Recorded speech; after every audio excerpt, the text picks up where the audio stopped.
bersikulo 8. Sa gingon diri maigsoon. O karon gitagana alang kanako ang ganti sa kadaugan, ang purong-purong sa pagamatarong kaniadto unyang adlaw, iganti kanako sa Ginoo. Ang matarong nga maghukom og kini dili kanako lamang kun dili tanan gayud nga magpaabot sa iyang pagpadayag. Kung sa atong pagpamatarong mga igsoon, doon natin ganti nga mao ang purong-purong dito sa kaulahayang mga adlaw, mga igsoon, mga higala. Dinhi sa kalibutan, naningkamot ta. Pero ang ganti mga igsoon nga giandam sa Ginoo, purong-purong mga igsoon. Mao kini ang pagkamatarong. O katapusang bersikulo sa pagkamatarong mga igsoon, unsa po'y gisulti diri ni Santiago. Santiago kapitulo 3 bersikulo 18. Ang pagkamatarong mao ang bunga sa binhi nga gipugas nga mga pakigdiya.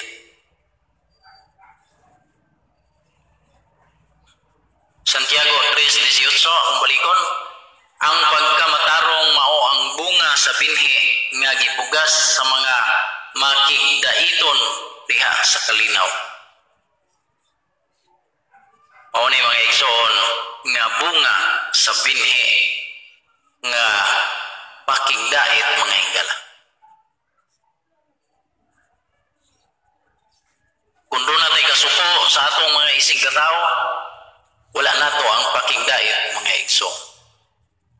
Ang bunga sa pakigdait mga igsoon mao ang kalinaw. Kung kita doon natin mga kasuko, wala tay kalinaw mga igsoon sa atong una-una sa kinabuhi. Mao ni nga aging pagbunga sa pakigdait kundili maangkon nato ang kalinaw mga igsoon. Mao kana ang ikaduhang hinagiban nga gitawag pagkamatarong. Ikatulong hinagiban nato mga igsoon kay unom man ni siya ka hinagiban, atong isgutan ang ikatulong hinagiban. Medyo taas-taas di siya mga higala. O welcome kamong tanan sa pagtanaw na ining takna. Ayon diri maayong balita o pakigdait. Matod pa diri sa Mateo mga igsoon, Mateo kapitulo 11 bersikulo 5.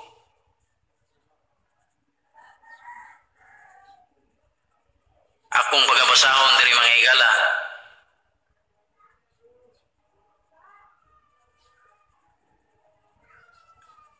Ang mga buta nagakita, ang mga bakol nagalakaw, ang mga sanglahon nangaayo, ang mga bungol nakadungog, ang mga minatay nangabanhaw, ug ang maayong balita gisangyaw ngadto sa mga kabus. Ingana kadalaygon mga igsoon, mga higala, ang maayong balita. Ang maayong balita nga gibuhat kaniadto mga igsoon, ang mga buta nakakita pagkanindot mga higala. Ingana kanindot ang maayong balita.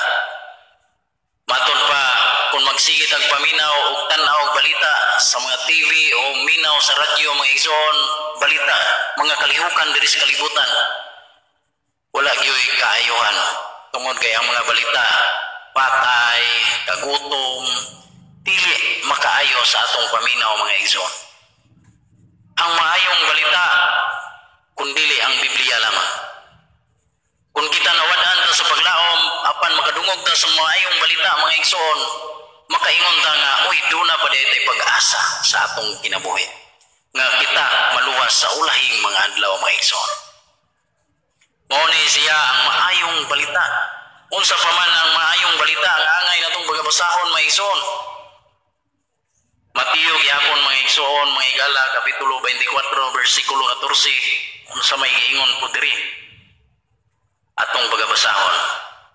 O kining maayong balita mahitungod sa paghari sa Dios, iwali ngadto sa tibuok kalibutan aron masayod niini ang tanang tao ug unya moabot ang katapusan. Ang maayo pagyong balita mga igsoon, mga higala, nga ang paghari sa Dios atong isangyaw aron mulukop kini sa tibuok kalibutan ug ang Dios mobalik sa dili madugay. Ug kita mga igsoon, ikaw ug ako maandam sa pagsugat sa atong Dios nga atong ginawali ang iyang paghari dinhi sa kalibutan. Unsa pa may